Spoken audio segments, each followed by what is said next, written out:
In this video, we're going to cover the basics of framing a smaller countertop appliance above a wider appliance on the side, on the front of your frame.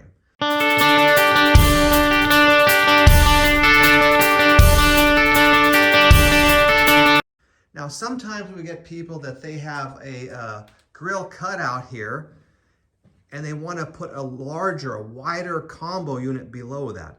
We usually tell people not to do that because you have this full vertical tube to the ground supporting that heavy grill. And if you want to make something wider, you're going to have to cut that out and not have it all the way up to the front of the grill corner. But sometimes you just have to do it. So this video is going to show that. For instance, how to put a drawer below a more narrow side burner in this example video. So whenever you do something like this, always install the bottom appliance first.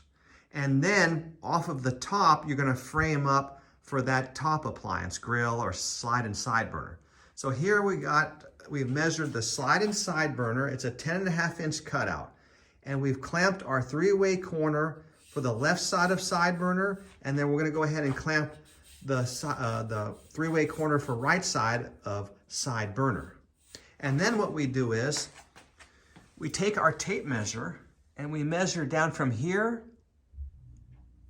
to the top of this, from here to the top of that. And we have to go cut a tube out. So in this example, it's around 2.5 inches. Give a little extra wiggle room because you're gonna have a one-way coupler on the bottom here.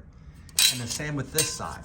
So that way you can already see that this is gonna get cut out, just like in your grill or slide-in side burner video. The 3-way is gonna slide over the top of this tube, but instead of being on a vertical tube all the way to the ground, it's just gonna go to the top of this with a one-way coupler. Same with the right side. So that's how you do that. Now maybe you wanna come off of the right tube, you could install your 3-way coupler here and then measure out and have it a little bit offset and not centered. But that's basically how you're gonna frame a more narrow countertop appliance above a wider side appliance here. So always do this one first, followed by that.